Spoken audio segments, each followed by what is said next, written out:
Você vai gravar essa aula hoje? Sim.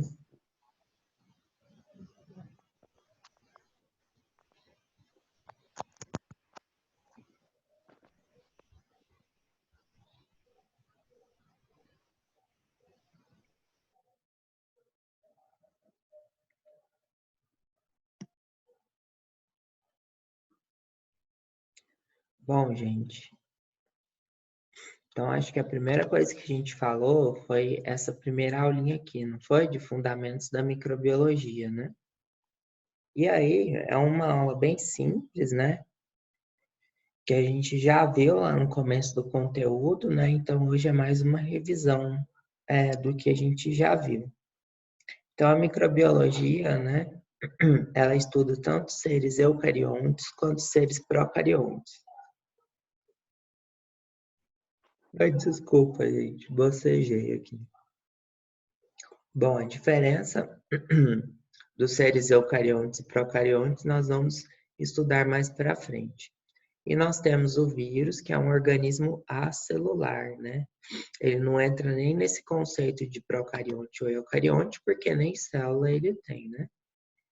Bom, aí dentro dos organismos procariontes, nós temos as bactérias, né? Que temos as eubactérias e as bactérias do sub-reino Archaea, né? Que são muito importantes. E dentro dos eucariontes, né? Nós estudamos aqui na microbiologia os fungos, tá certo? Mas aí tem líquens, algas, eumintos, protozoários, né? Tem vários outros, né? Que são mais abordados na disciplina de parasitologia. Não sei se vocês estão fazendo esse semestre, né? Mas eles são mais abordados na parasitologia, que não deixa de estar dentro da ciência da microbiologia, e a microbiologia também não deixa de estar dentro da parasitologia. Bom, então, quando que começou a microbiologia, né? Um dos grandes adventos, um dos grandes desenvolvimentos, né, da microbiologia veio-se com a descoberta do microscópio, né? O primeiro microscópio descoberto foi o microscópio óptico, que não é nada mais do que um jogo de lentes que a gente consegue aumentar a capacidade, a acuidade visual, né? Aumentando em algumas vezes o nosso campo visual. Tudo bem? Então, a partir daí, a gente começou a ver seres que antes a olho nu não eram vistos, né? Que no caso seriam as bactérias, os fungos e os vírus, né? A gente começou a ver coisa que tinha tamanho de 1 micrômetro, né? Só para ter ideia, 1 micrômetro, né? É uma coisa que é Oi. uma vezes 1 milhão de vezes menor. Porque é um beijo, Maria. Porque os programas. 1 milhão de vezes menor do que 1 metro, né? Então, são micro-organismos bem pequenos. Então, para vocês terem uma ideia, a bactéria ela tem 1 micrômetro, o fungo ele tem aproximadamente 4 a 10 micrômetros, e o vírus ele é nanométrico, ele é muito menor do que uma bactéria. A gente não consegue visualizar ele em microscópio óptico, a gente precisa visualizar ele no microscópio mais caro, que é o microscópio eletrônico, tudo bem? Certo? Bom, alguém perguntou aqui como que vai ser aplicado o teste, né? Eu vou colocar o link tanto na plataforma quanto no Google Sala de Aula, mas o teste vai ser feito no Google Formulários, tá bom? Então, vocês vão entrar no Google Formulários. Não sei se vocês já fizeram algum teste no Google Formulário. Vocês vão entrar e vão fazer as alternativas. Serão 10 questões de marcar X. E aí, quando terminar, as respostas já são enviadas para mim, tá certo? Parece muito com o que vocês fizeram na plataforma, mas na verdade é no Google Formulários, tá bom?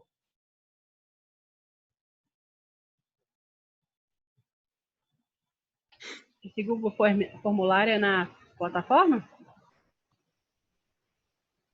Liana? Oi? O Google, esse que você falou de exercício é na plataforma Eu vou digital? colocar o link na plataforma, vou colocar o link no Google Class e vou colocar o link no WhatsApp, tá bom? Tá bom, tá bom. Aí você pode fazer em qualquer um dos três.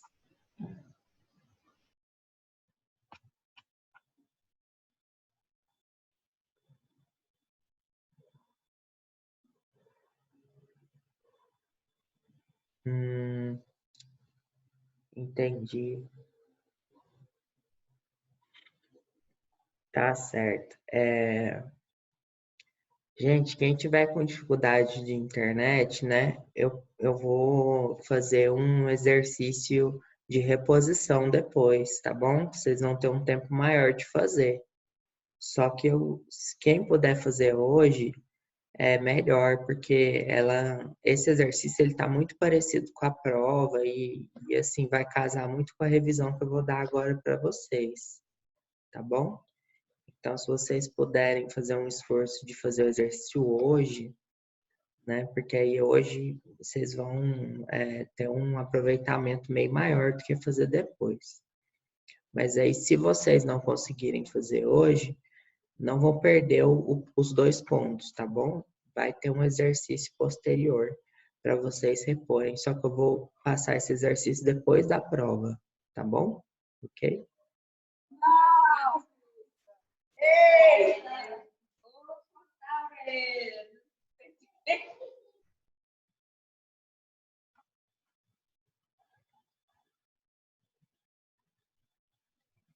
Bom, então, teve algumas teorias, né, para a determinação da onde que a vida surgiu. E realmente a vida surgiu a partir de organismos microscópicos, principalmente das bactérias, que foram os primeiros seres, né? E teve alguns estudos, né, que fizeram para determinar qual que seria a origem dessa vida. E teve duas teorias que tinham muita força, né? Que era a abiogênese e a biogênese. Qual que é a diferença das duas? A abiogênese falava que a vida era advinda de compostos químicos que geravam seres vivos de forma espontânea. Então, havia uma geração espontânea de seres vivos a partir de substâncias químicas não vivas. E a biogênese significa que tinha uma impossibilidade da geração da vida espontânea, tudo bem? Então, só viria só a formação de ser vivo a partir de outro ser vivo, né? Por isso que há a tal da biogênese, ok? Então, inicialmente, tinha-se como entendimento, né, que a teoria da geração espontânea, também conhecida como a biogênese, defendida algumas formas de vidas poderiam surgir espontaneamente da matéria morta, né? Em 1858, né, o Rudolf Virchow desafiou a teoria da geração espontânea com o conceito de biogênese. E aí o Pasteur demonstrou que os micro-organismos podem estar presentes na matéria não viva, sobre sólidos líquidos e no ar. No entanto, o ar por si só não poderia originar micro-organismos, sendo assim somente as células vivas pré-existentes para dar origem a outras células. Alguém quer perguntar alguma coisa?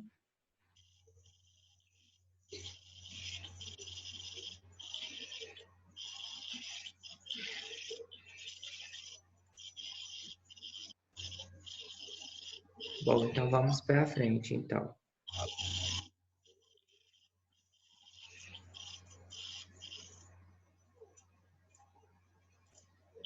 Bom, como que foi determinado, né?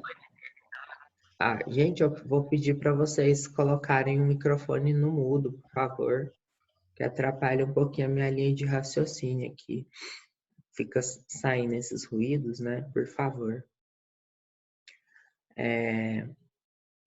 como que foi determinado, né, que essa teoria da biogênese era a correta, né? Então, o que que eles fizeram? Eles pegaram um caldo nutritivo, né, cheio de alimentos, né, e esterilizaram ele, tudo bem?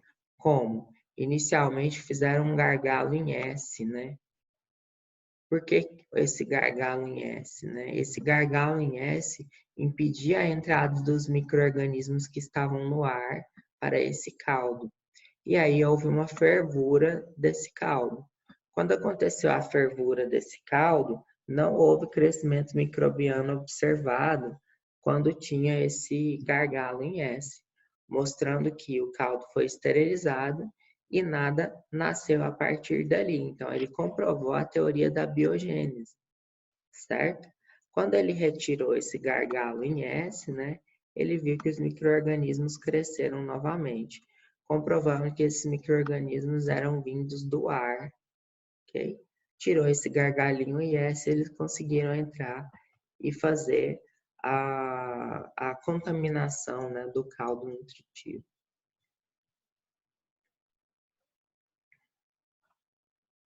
Bom, e uma coisa muito interessante também foi os postulados de Koch, né?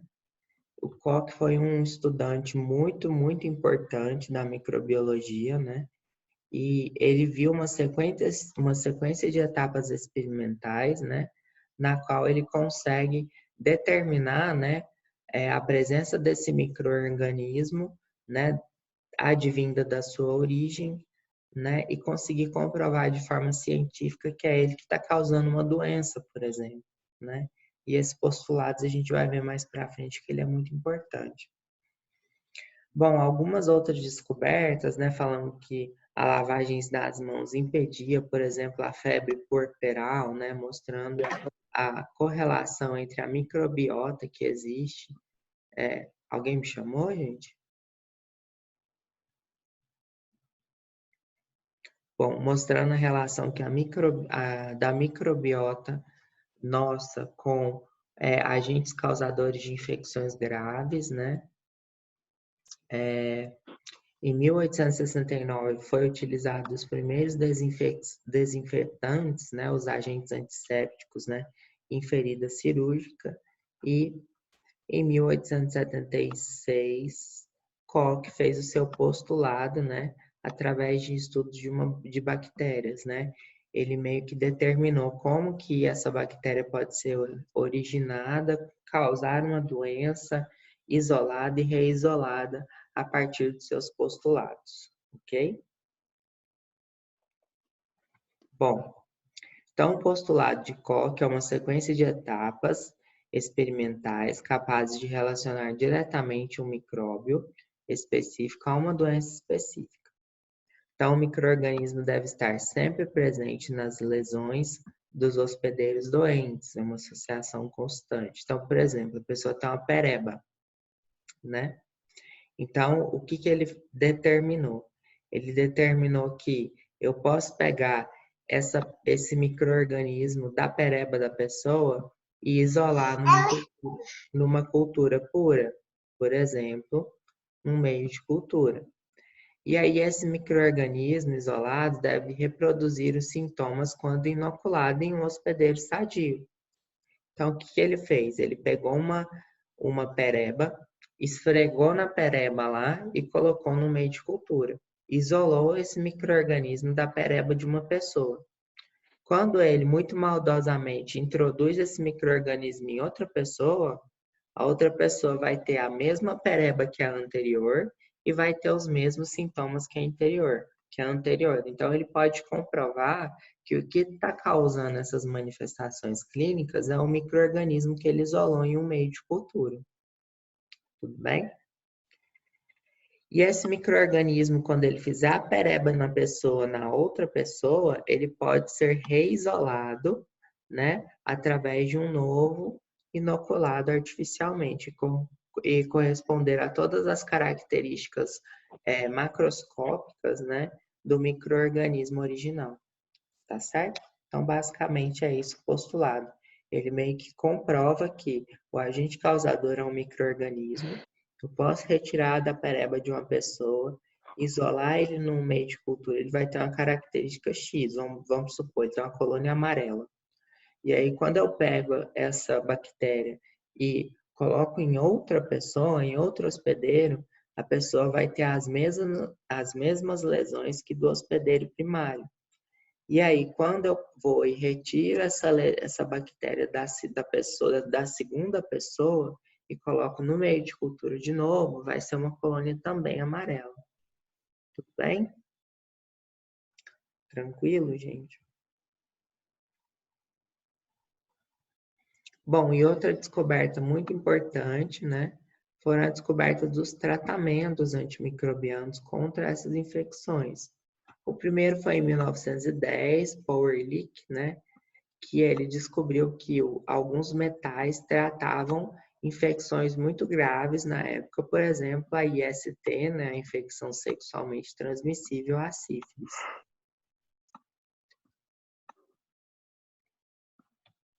Tudo bem? Mas a descoberta muito importante, né, uma das maiores descobertas, se não a maior descoberta da microbiologia, foi a descoberta do antibiótico penicilina pelo Alexander Fleming, né? Então, qual que é a diferença entre um antibiótico para um fármaco sintético? A diferença é que o antibiótico ele é produzido a partir de um organismo vivo. Por exemplo, nesse caso, é o fungo penicillium, tá certo? Então, uma das maiores descobertas de todos os tempos da medicina foi a descoberta do antibiótico penicilina nos anos 40 por Alexander Fleming. Ok, gente? Bom, revisando então algumas formas e estruturas celulares bacterianas, né, que são bem importantes.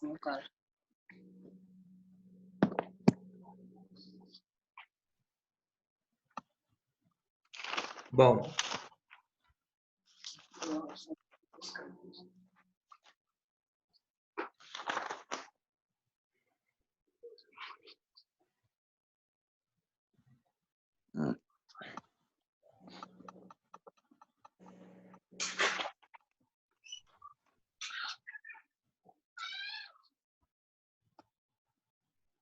bom, gente, então nós temos três grandes formas, né, dos micro-organismos, que são o coco,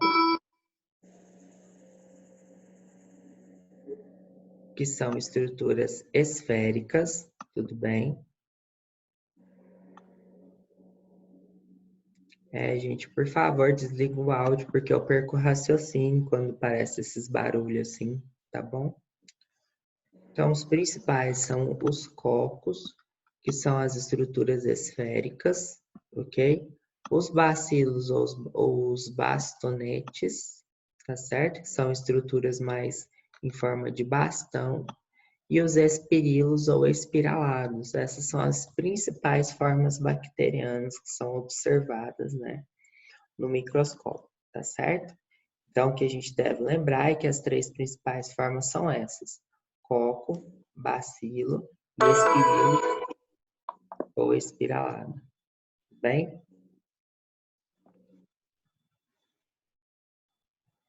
Bom, lembrando que, né, aqui são as mesmas formas, né, só mostrando agora em microscópio óptico, né, aqui os cocos, que são estruturas esféricas, bastonetes ou bacilos, que são estruturas cilíndricas, e os espiralados, por sua vez. Tudo bem?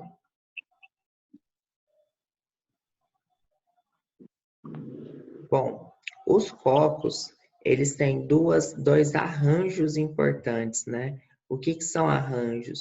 São as configurações visualizadas quando eu tenho vários coquinhos juntos, tudo bem? Então, os cocos, quando eles estão em forma de cadeia, são chamados de streptococcus. Quando eles estão em forma de cacho, eles são chamados de estafilococcus.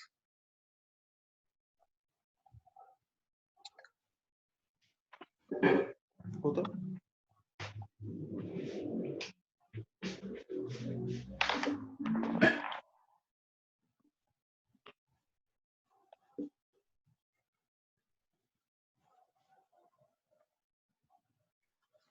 certo? E nós temos também o diplococos, mas eles são menos importantes. Então, os arranjos de cachos, de cocos, né, eles são muito importantes. Tanto na forma de cadeias, que a gente chama de streptococcus, quanto na forma de cacho, que a gente chama de staphylococcus. Aqui mostrando, né, bacilos. Meu Deus, Beleza. E aqui nós temos, né, alguns componentes celulares, né? Primeiro, diferenciando a célula. Amo. Gente, por favor, colabora, vamos desligar o áudio.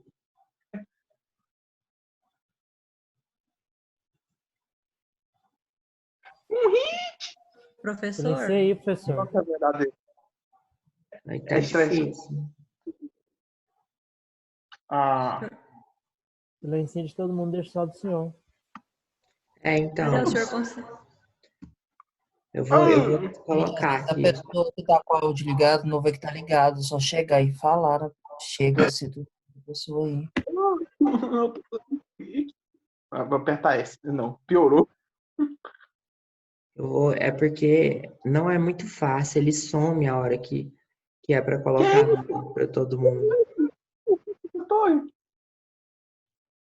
Ô Pedro, desliga aí, por favor.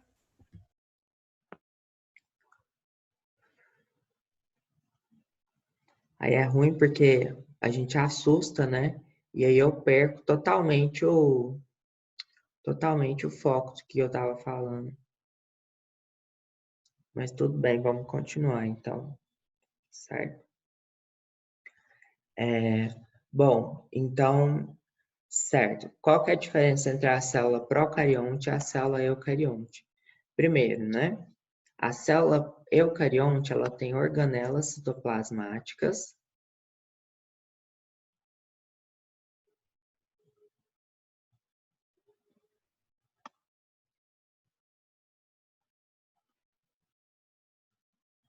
Certo? Vocês lembram algum exemplo de organelas?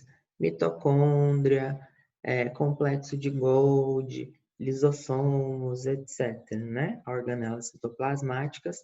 E ela tem carioteca, né? O que é carioteca? Carioteca é uma membrana nuclear que subdivide muito bem o núcleo do citoplasma, certo? Enquanto as células procariontes, elas não têm nem organelas, certo? E nem carioteca, tá bom? Elas têm uma membrana citoplasmática, né? E essa membrana citoplasmática, ela é revestida por uma dupla camada fosfolipídica, lembra disso? E proteínas de transporte. Dupla camada fosfolipídica. E também as proteínas de transporte. Muito importante a membrana, faz várias funções importantes, né? Nós temos uma parede celular, que é externa, né? Certo? E dentro nós temos alguns outros componentes bacterianos. Por exemplo, o nucleóide, que é o material genético da célula, que é um DNA de fita dupla, né? Os ribossomos, né, que servem para a síntese proteica. Né? E aqui nós temos alguns componentes interessantes. Por exemplo, os plasmídios. Vocês lembram dos plasmídios? Que são DNA circulares externos ao nucleóide. E eles são muito importantes, né? E eles carregam genes, né, não essenciais. E esses genes não essenciais auxiliam a bactéria a se adaptar melhor ao ambiente. Tudo bem? E eles são muito bem transferidos por conjugação, que nós vamos ver lá na parte de genética microbiana. Tá certo? Bom, além disso, nós temos, né, alguns anexos citoplasmáticos da bactéria. Por exemplo, vocês lembram do pile, pelo ou fímbria, que são componentes proteicos que têm como função auxiliar a bactéria na adesão a algumas superfícies e também auxilia ela na conjugação, que é uma forma de troca de material genético que a gente vai ver lá na frente na genética bacteriana, ok? E por último, que é muito importante, que são os flagelos. Vocês lembram dos flagelos?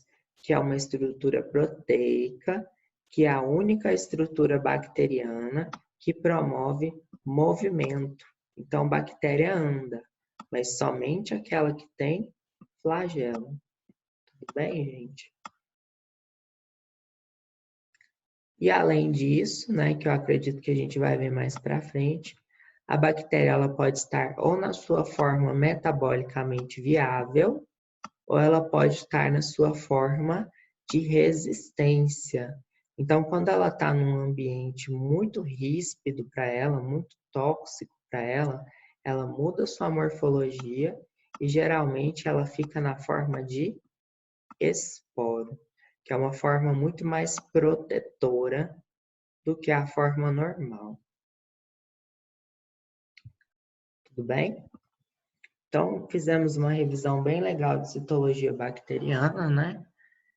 Que a gente viu no começo do semestre e a gente revisou um pouquinho no começo aqui na plataforma sobre esses conteúdos, tá bom? É bem importante, mas também não é muito difícil, é bem tranquilo. Tá certo, gente? Alguma dúvida? Beleza, então vamos para frente, tá bom?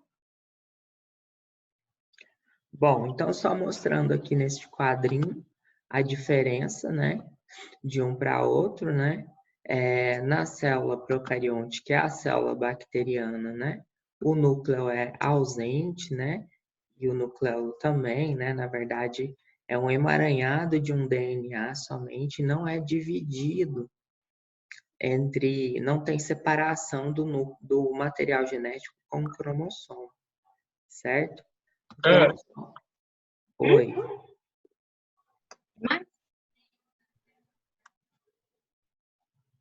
O cromossomo ele é único nas células procariontes, ok? Não tem citoesqueleto, que são componentes estruturais da célula, e não possuem organelas também, tá bom? A maioria das bactérias, praticamente quase todas, são unicelulares, tá certo? Com exceção das bactérias, as bactérias filamentosas, mas essas vocês podem esquecer que elas são muito raras. Então, quando a gente fala de bactéria, a gente pode afirmar que são organismos unicelulares. Certo?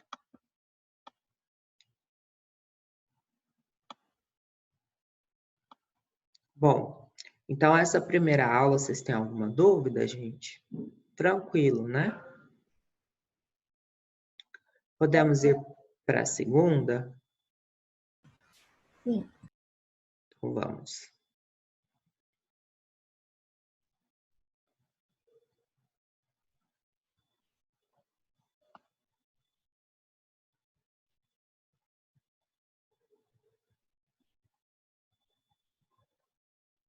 Bom, a segunda, praticamente nós vamos revisar os conteúdos que a gente já meio que falou, né? Que é a citologia bacteriana. Tudo bem?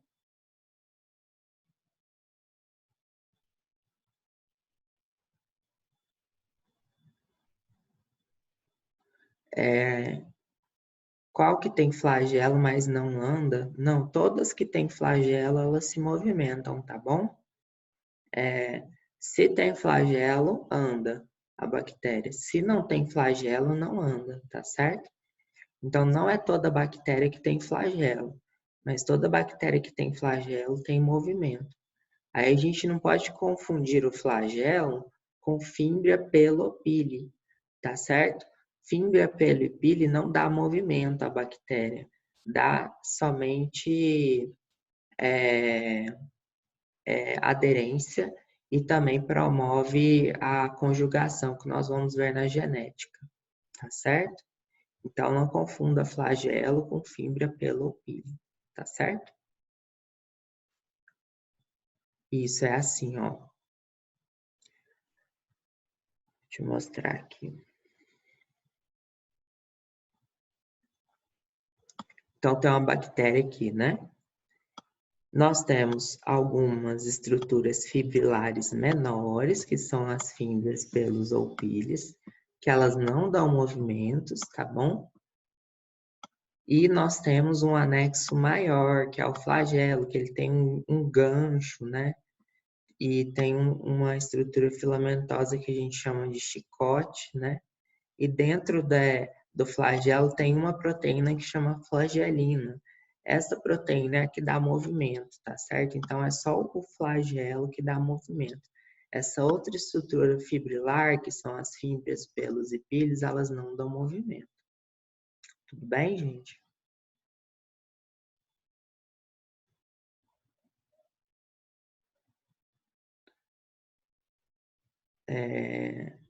Tá certo. Gente, quando acabar o tempo, eu já abro novamente, tá bom? Aí você só coloca o mesmo link, tá certo?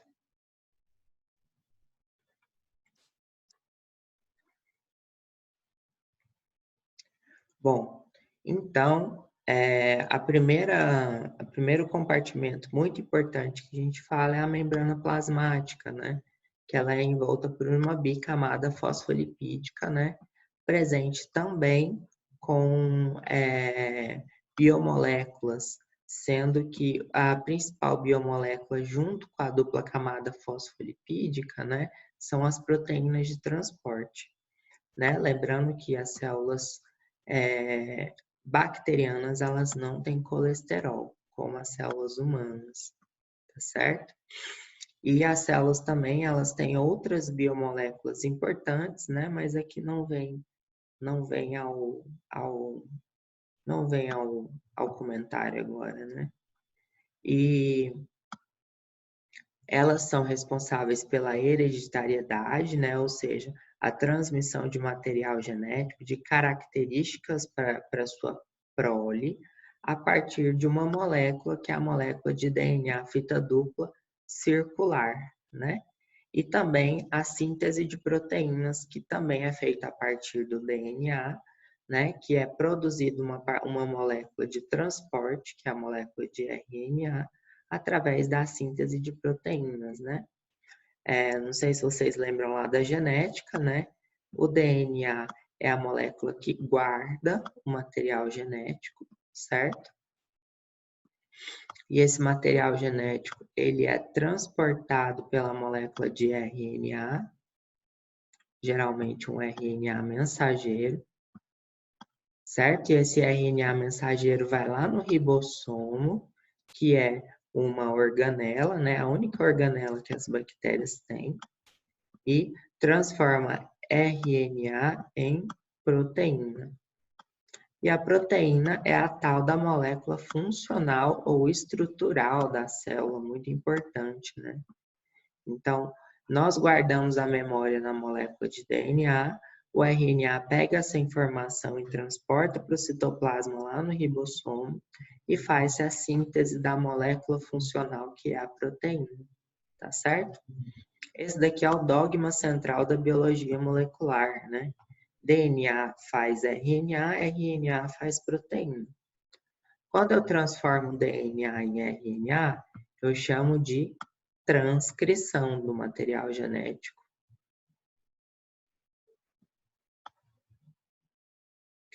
Certo?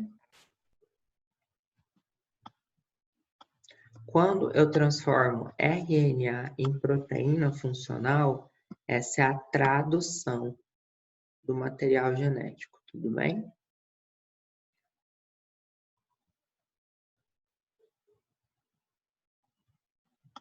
Certinho, gente? Então, basicamente é isso.